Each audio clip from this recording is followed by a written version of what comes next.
ప్రజాస్వామ్య దేశంలో ఏంటంటే అల్టిమేట్‌గా పవర్ ఉంటేనే మనం పరిపాలన చేయగలుగుతాం. అభివృద్ధి చేయగలుగుతాం. అవును. మనకు అభివృద్ధి చెయ్యాలంటే ఖచ్చితంగా పవర్ ఉండాలి. అందుకే సీపీఎంలోకో, సీపీఐలోకో నాదంతా ఆ భావజాలమే. హ్మ్. అలాంటి భావజాలం ఉన్న నేను ఎటుండాలి? వామపక్షాల్లో ఉండాలి. వామపక్షాల్లో ఉంటే అవి రూలింగ్‌లోకి రావు కదా! అవును. అందుకే ఈ ఈ పార్టీస్‌లో ఉంటుంటాను. ఉన్నారు. 3 సార్లు పోటీ చేసి కూడా చేసి ఎందుకు కాంగ్రెస్‌లో ఓడిపోయారనేది మీ కాంగ్రెస్‌లో ఉద్దేశం. గాని, వైసీపీలో అనాలిసిస్ ఉండడానికి అంటే ఈ చేసుకుంటారు కదా! పవర్ పాలిటిక్స్ ఉన్నటువంటి ఈ పార్టీల్లో ఉండటానికి రీజన్ ఏంటంటే పవర్ సంపాదించడానికి. అవును. పవర్ ఉంటేనే ఏదైనా చేయగలుగుతామని నా ఉద్దేశం. అయితే నా దురదృష్టం ఏంటంటే నా మీద పోటీ చేసినటువంటి ప్రత్యర్థులు ఎర్రన్నాయుడు, ఫస్ట్ ఎర్రన్నాయుడు, హ్మ్. తర్వాత అచ్చెన్నాయుడు, తర్వాత రామ్మోహన్ నాయుడు. వీళ్ళతోనే నా జీవితం అంతా ఫైట్. ఈ 25 సంవత్సరాలు కూడా వాళ్ళే అసలు. హ్మ్. వాళ్ళతో చేసేటప్పుడు ఏమైందంటే వాళ్ళు సుదీర్ఘకాలం అధికారంలో ఉన్నారు. వాళ్ళున్న పార్టీ సుదీర్ఘకాలం అధికారంలో ఉంది. నేనున్న కాంగ్రెస్ ఒక్కసారి అధికారంలో. ఎగ్జాంపుల్‌గా చెప్పాలి సార్. ఫస్ట్ పోటీ చేసింది ఎప్పుడు సార్ మీరు? 2000 నేను నైనా? 2004లో టికెట్ ఇవ్వను. 2009 9 ఫస్ట్ టైం మీరు పోటీ చేశారు కదా సార్. ఏ పార్టీ నుంచి? పీఆర్పీ నుంచి. పీఆర్పీ నుంచి చేశారు. ఫస్ట్ జిల్లా పరిషత్ వైస్ చైర్మన్ అయ్యాను. 2006లో పోటీ చేశాను. హ్మ్. 6లో జెడ్పీటీసీగా పోటీ చేసి జిల్లా పరిషత్ అయ్యాను. రాజశేఖర రెడ్డి గారు నన్ను చేశారు. నాకు శిష్యర్కం ఆయనదే. అంటే మీరు పీఆర్పీ కంటే ముందే కాంగ్రెస్. కాంగ్రెస్. ఓకే. అప్పుడు నాకేమైందంటే ఒక ఎమ్మెల్సీ ఎన్నికల్లో గొర్రె హరిబాబు నాయుడు అనే వ్యక్తికి నేను సపోర్ట్ చేశానని, అతను కాంగ్రెస్ లీడర్. ఆయనకి చేశానని ధర్మాన ప్రసాద్ నాకు కక్ష గట్టి సస్పెండ్ చేయించినాడు. అప్పట్లో కాంగ్రెస్లో ఉన్నప్పుడే. అప్పట్లో కాంగ్రెస్లో ఉన్నప్పుడు. అప్పుడు మరి వేరే గత్యంతరం లేక పాదయాత్ర చేశాను 2008లో. 42 రోజులు టెక్కల్ కాన్స్టిట్యున్సీలో పాదయాత్ర చేశాను. ఇలాగ చిరంజీవి గారు పార్టీ పెట్టారు. ఆయన ఆహ్వానం మేరకు పార్టీకి వెళ్ళాను. 2009లో పోటీ చేశాను. వారు మళ్ళీ కాంగ్రెస్లో కల్పిస్తున్నారు పార్టీని. కల్పించిన తర్వాత నాకు వేరే గత్యంతరం లేదు, ఇండిపెండెంట్గా ఉన్నాను. ఆ తర్వాత జగన్మోహన్ రెడ్డి గారు పార్టీ. అందుకని మీరు కాంగ్రెస్ నుంచి పీఆర్పీ నుంచి మళ్ళీ జగన్మోహన్ రెడ్డి గారు నెక్స్ట్ టైం పోటీ చేశారు కదా సార్. 2009లో నెక్స్ట్ మళ్ళీ 14 అప్పుడే పార్టీ నుంచి ఇండిపెండెంటా? లేదు, వైసీపీ నుంచి. 3800తో పోయాను. 3800. అలాగే పీఆర్పీలో కూడా 4000తో పోయాను. Just every time border. అలాగే ఎంపీగా 3100తో పోయాను 2019. ఇది ప్రజల వల్ల నాకు ఇది ఓటమి కాదు. ఇది ప్రజలే ఓడించాలనుకుంటే 25,000, 20,000, 15,000 మార్జిన్ ఎక్కువ ఉంటుంది. ఈ 3-4 వేలు అన్నది ఆ ఓట్ పాలరైజ్ అయ్యేటప్పుడు ఆ ఓటు పాలిటిక్స్లో ఎక్కడో మిస్ అయ్యింది. వాళ్ళకి ధనం ఉంది, అధికారం ఉంది, రౌడీజం ఉంది. ఇవన్నీ కలిపి నేను అటాక్ చేసే దానిలో 48 బూతులు రిగ్ చేసేసేవారు. ఆ రిగ్గింగ్ బూతుల నుంచి అటాక్ చేసుకుంటా ఈ రోజు కూడా 10-15 బూతులు రిగ్ చేస్తుంటారు వాళ్ళు. అలాంటి స్టేజ్లో వాళ్ళతో ఫైట్ చేయడం వల్ల నా లీస్ట్ మార్జిన్లో 3-4 వేలతోనే నేను ఎప్పుడూ ఓడిపోతున్నాను. అది ప్రధానమైన కారణం. ప్రజల వల్ల నేను ఓడిపోలేదు, ప్రజలు సహకరించకపోవటం వల్ల నేను ఓడిపోలేదు. ఈ చిన్న స్మాల్ టెక్నిక్స్ వల్లే అది జరుగుతుంది. చూద్దాం, ఎప్పటికైనా నేను వదలను. ఇదే ఏ రోజుకో ప్రజలు తప్పకుండా నన్ను గెలిపిస్తారు, చూస్తాను. పీఆర్పీలో మీకు బాగా ఇంప్రెస్ చేసిన అంశాలు ఏంటి? అంటే ఏం చూసి మీరు పీఆర్పీ వైపు వెళ్ళారు? చిరంజీవి గారు ఒకరేనే పిలిచారు ఒకటి. రెండు, చిరంజీవి గారు వ్యక్తిగతంగా మంచి వ్యక్తి, మంచి మనసున్న మనిషి, ఏదో ఒకటి చేయాలనే తపన ఉన్నటువంటి వ్యక్తి. నేను చాలాసార్లు దగ్గరలో నుంచి గమనించాను. మంచి చేయాలి. ఇన్నాళ్ళు నాకు సినీ జీవితం, రామారావు గారిలాగా ఆయన కూడా ఆలోచించాడు. ఇన్నాళ్ళ సినీ జీవితం ఇది పూర్తయింది, నాకు మెగాస్టార్గా ప్రజలు ఇంతవరకు అవకాశం ఇచ్చారు, ఏదో ఒకటి చేయాలని తపనలో ఉండేవాడు ఆయన. కానీ దురదృష్టం ఏంటంటే మరి ఎందుకు ఆయన పార్టీ రన్ చేయడానికి ఇష్టపడాల. ఏదో ఆయనకున్న ఇంటర్నల్ ప్రాబ్లమ్స్ వ్యక్తిగతంగానో మరి ఎక్కడో ఆయనకి నెగిటివిటీ. నాకు తెలిసి 75 లక్షల ఓట్లు పడ్డాయి, 18 మంది ఎంపీలు ఎమ్మెల్యేలు గెలిచారు, చాలు. అది కంటిన్యూ చేస్తుంటే 14లో వ్యాక్యూమ్ వచ్చింది. గ్యారంటీగా చిరంజీవి గారు ముఖ్యమంత్రి అయ్యేవారు.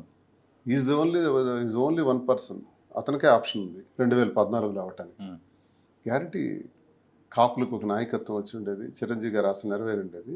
ఆయన ఎమ్మెల్యే చేయగలుగుండేవాడు కూడా ఆయన ముఖ్యమంత్రి అంటే. ఇది ఆయన మీద నాకున్న నమ్మకం. మీరు అంటే ఇప్పుడు కీలక దీనిలోనే ఉండారు కదా, కీలక మెంబర్గానే ముఖ్యమైన రోల్ చేశారు. మరి ఇట్లా పార్టీ విలీనం చేసినప్పుడు కానీ మిమ్మల్ని సంప్రదించారు? అడిగారు. అరవింద్ గారు వాళ్ళు అడిగితే నేను చెప్పాను, వద్దండి పార్టీ అలా విలీనం చేయదు, ఇది మీరు సృష్టించిన మానసపుత్రిక, దీన్ని మీరు విలీనం చేయకండి, ఎలియన్స్ పెట్టుకోండి కాంగ్రెస్తో. పార్టీతోనే ఎలియన్స్ పెట్టుకోవచ్చు, విలీనం అన్నది కరెక్ట్ కాదు, నాకు ఇష్టపడట్లేదని చెప్పాను. లేదు, టాక్స్ అయిపోయాయి అన్నారు.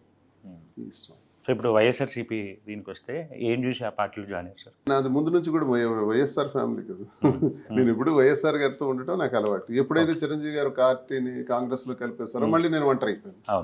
మళ్ళీ ధర్మంతో నాకు పోరాటమే. ఇంకెందుకని నేను ఒంటరి ఉద్యమాల్లో ఉన్నాను. అప్పుడే ఈ కాకరాపల్లి ఉద్యమం ఇవన్నీ చేయటం జరిగింది. ఓకే.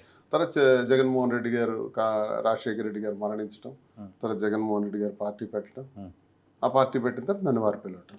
ఇప్పుడు రాజశేఖర రెడ్డి గారితో కూడా మీరు ట్రావెల్ చేశారు, తర్వాత జగన్మోహన్ రెడ్డి గారి దగ్గర కూడా మీరు మీ రాజకీయ ప్రస్థానం నడిపించారు కదా, వాళ్ళిద్దరిలో ఉన్న సిమిలారిటీస్ ఏమైనా ఉంటాయా మీకు అనిపిస్తాయా? నేను ఇద్దరితో చాలా క్లోజ్గా ఉంటాను. అవును. సార్తో ఇంకెక్కువ, రాజశేఖర రెడ్డి గారితో చాలా ఎక్కువగా ఉండేవాడిని. మార్నింగ్ 4:30కి వెళ్ళేవాడిని ఆయన దగ్గరికి.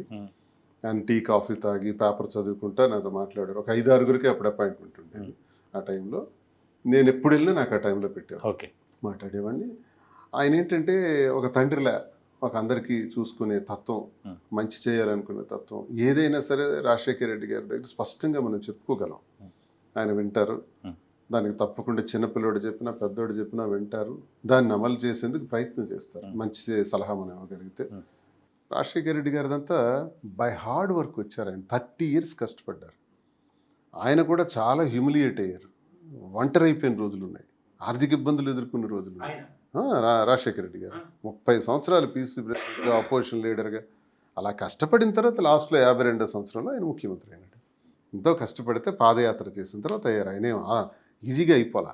ఆ వారి బిడ్డ ఈయన జగన్మోహన్ రెడ్డి గారు. వారిద్దరిలో కష్టపడి వచ్చిన వ్యక్తి రాజశేఖర రెడ్డి గారు, ఈయన గోల్డ్ స్పూన్. ఈయన జగన్మోహన్ రెడ్డి గారు ఎలాంటి వ్యక్తి అంటే కొన్ని సిమిలారిటీస్. ఎదుటి వ్యక్తి కష్టంలో ఉన్నాడు అంటే వాళ్ళ ప్రాణమైన పెడతారు, అలాంటి మనుషులు. ఈవెన్ జగన్మోహన్ రెడ్డి గారు కూడా అంతే. జగన్మోహన్ రెడ్డి గారికి కూడా మీకు మనసులో ఆయనకి మనం నచ్చాలే కానీ మీరు ఆయనకి ఏమీ అడగక్కర్లా. మీ కష్టాన్ని ఆయనే క్లియర్ చేస్తాడు, మీ ఏ సమస్యనో మీరు క్లియర్ చేస్తాడు. మిమ్మల్ని అవసరమైతే డబ్బులు ఖర్చు పెట్టి ఎమ్మెల్యేని చేస్తాడు, ఎంపీని చేస్తాడు, మంత్రిని చేస్తాడు, పక్కన కూర్చోబెట్టించుకుంటాడు. అవసరమైతే అన్నీ ఆయనే చూసుకుంటాడు. నేనే దానికి ఉదాహరణ. ఈయన 14 నుంచి పోటీ చేసిన దానిలో ప్రతి ఎన్నికల్లో కూడా ఆయనే ఖర్చు పెట్టుకున్నారు. ఆ తర్వాత ఎమ్మెల్సీ ఇచ్చారు. ఒక టీ ఖర్చు కూడా నాకు కాల, నన్ను ఎమ్మెల్సీని చేశాడు. ₹1 నాకు వైసీపీలో ఏ ఎన్నికల్లో కూడా ఖర్చు కాకుండా ఆయన అంతా చూసుకున్నాడు. మొన్న ఖర్చు పెట్టాను 24 ఎమ్మెల్సీగా అంటే ఇవ్వడానికి మీకు మెయిన్ కారణం మీరు ఏమనుకుంటున్నారు సార్? అదే గట్టిగా పనిచేస్తాడు, అన్నిసార్లు ప్రయత్నించి ఓడిపోతున్నారు, గట్టిగా పనిచేస్తాడు. అచ్చెన్నాయుడు మీద ఇళ్ల మీద గట్టిగా మంచి వాయిస్ ఉంది, తిరుగుబాటు చేస్తాడు, నిజాయితీగా ఉంటాడు, మా కుటుంబాన్ని నమ్ముకుంటాడు, మా కుటుంబం అంటే ఆయనకి విధేయత ఉంది, కాబట్టి ఎందుకు ఇవ్వకూడదు అన్నది ఆయన మనసులో ఉండేది, ఇచ్చారు అలా. సో అలాంటి గొప్పతనం జగన్మోహన్ రెడ్డి గారిలో ఉంది. లేనివేంటి సార్ ఆయనలో ఉన్నాయి, ఇంట్లో కొన్ని మిస్ అవుతున్నాయి, ఉంటే బాగుండు అన్నది ఉంటుంది. రాజశేఖర రెడ్డి గారు ఎక్కువ క్యాడర్తో మింగిల్ అవుతారు, జగన్మోహన్ రెడ్డి గారు క్యాడర్తో తక్కువ ఉంటుంది. అది నేను గమనించింది. రాజశేఖర రెడ్డి గారిలాగే జగన్మోహన్ రెడ్డి గారు కూడా ఆలోచిస్తే 30 years ఆయన చీఫ్ మినిస్టర్, ఇంకెవరిని ఆపలేరు. కాకపోతే కొంచెం క్యాడర్కి ఆయనకి గ్యాప్ వచ్చేసింది, లీడర్స్కి ఆయనకి గ్యాప్ వచ్చేసింది. రాజశేఖర రెడ్డి గారు ఏంటంటే ఉదయం నుంచి సాయంత్రం వరకు అలా మాట్లాడుతూనే ఉంటారు. ఆయన దగ్గరికి వరదల క్యాడర్ వస్తుంటారు, వెళ్తుంటారు, ఓపెన్ గేట్స్, అక్కడేం స్క్రీనింగ్ ఉండదు. ఇక్కడ కొంచెం ఇలాంటి అడ్డంకులు ఉన్నాయి. జగన్మోహన్ రెడ్డి గారు కూడా ఆ లైన్లో వెళ్తే ఇంకా తిరుగుండదు. అది కొంచెం అలా అయితే బాగుండని మాకు అనిపిస్తుంటుంది. ఇద్దరిని చూసిన మేము, వాళ్ళ అభిమానులుగా ఉన్న మేము, వాళ్ళు బాగుండాలి అనుకునే మేము, ఇది మేము కోరుకుంటాం. రీసెంట్గా జరిగిన ఇష్యూస్ మీకు తెలుసు, పార్టీ నుంచి సస్పెన్షన్ అని ఇవన్నీ అన్నారు కదా. మీ మనసులో ఒకవేళ ఇప్పుడు వైఎస్ జగన్మోహన్ రెడ్డి గారు కాకుండా రాజశేఖర రెడ్డి గారు ఉండి ఆయన ప్లేస్లో సీఎంగా ఉండొచ్చు, పార్టీ అధినేతగా ఉండొచ్చు, మీ మీద ఇలాంటి ఒక ఇష్యూ జరిగినప్పుడు ఏదైతే ఇష్యూని చూపించి వాళ్ళు సస్పెన్షన్ అంటున్నారో, ఇదే పరిస్థితుల్లో రాజశేఖర రెడ్డి గారు ఉండుంటే మీకు ఇదే పరిస్థితి ఎదురయ్యేదా, లేకపోతే అవి ఉండేవి కాదా? నాకు రాజశేఖర రెడ్డి గారికి ఎప్పుడూ శత్రుత్వం ఇలాంటివి రావు. నాకు జగన్మోహన్ రెడ్డి గారికి కూడా ఎప్పుడూ రాదు. ఇద్దరి దగ్గర కూడా నాకు రాదు. ఇద్దరు నన్ను పర్సనల్గా రావట్లేదు, ఇద్దరు పార్టీ నుంచి జరిగింది, ఇద్దరు సస్పెండ్ చేయరు. ఇప్పుడు రాజశేఖర రెడ్డి ఉన్నా నన్ను చేయరు, జగన్మోహన్ రెడ్డి గారు ఉన్నా నన్ను చేయరు. మరి చేసింది ఎవరు? మా జిల్లా వాళ్ళు, మా జిల్లాకు చెందినటువంటి ధర్మాన ప్రసాద్, ధర్మాన కృష్ణదాస్, వీళ్ళు కక్షగట్టి 2007లో ఎలాగైతే రాజశేఖర రెడ్డి దగ్గర నన్ను ఒక ఎమ్మెల్సీ ఎన్నికకు సంబంధించి సస్పెండ్ చేయించారో, ఈరోజు కూడా నా వ్యక్తిగత వ్యవహారాన్ని తీసుకొచ్చి ఎన్నికలు అయిపోయిన 22వ సంవత్సరం నుంచి నా వ్యక్తిగత వ్యవహారం నడుస్తుంది. 24లో నాకు టికెట్ వచ్చింది, 25 ఏప్రిల్లో నాకు సస్పెండ్ చేశారు. అంటే ఇన్సిడెంట్ జరిగిన 7-8 నెలల తర్వాత వాళ్ళు ఒత్తిడి తెచ్చారు సార్ మీద. అదేనండి, ఇప్పుడు ఇలానే ఒత్తిడి ఒకవేళ రాజశేఖర రెడ్డి గారి మీద తీసుకొస్తే ఆయన కూడా ఇలాంటి స్టెప్ తీసుకునే వాళ్ళ? మరి అప్పుడు రాజశేఖర రెడ్డి గారు కూడా సస్పెండ్ చేశారు కదా ఒక ఎమ్మెల్సీ ఎన్నిక సంబంధించి. అదే అడుగుతున్నా. కానీ చేస్తూ కూడా ఆయన బాధపడ్డారు. ఆ సస్పెన్షన్ నాకు లిఫ్ట్ చేసేయాలని కేకే గారికి, ఇప్పుడు కేశవరావు గారు అప్పుడు పిసిసి ప్రెసిడెంట్ స్వయంగా చెప్పడం జరిగింది. ఎట్టి పరిస్థితుల్లో కూడా శ్రీనివాస్ లాంటి కుర్రాడు మనకు ఉండాలి, లిఫ్ట్ చేసేసి శ్రీనివాస్ని జారీ చూసుకోండి అని చెప్పారు ఆయన. అదే ఆదేశాలు జారీ చేస్తారు. అప్పుడు ధర్మాన ప్రసాద్ అక్కడికి వెళ్ళి నేను కావాలో దువ్వాడ శ్రీనివాస్ కావాలో తేల్చుకోండి, లిఫ్ట్ చేయడానికి వీలు లేదని కండిషన్ పెట్టాడు. అంటే అప్పుడు అతను రెవెన్యూ మినిస్టర్, నేను ఎంత జూనియర్ లీడర్ని, నన్ను ఎలాగ అతను ధర్మాన్ని వదులుకొని నన్ను ఎలా పెట్టుకుంటారు? గతి లేని పరిస్థితుల్లో రాజశేఖర రెడ్డి గారు నన్ను వదులుకోవాల్సి వచ్చింది. ఇప్పుడు జగన్మోహన్ రెడ్డి గారి దగ్గర కూడా సేమ్, మీరు శ్రీనుని పెట్టాలనుకుంటే మమ్మల్ని వదిలేయాలి.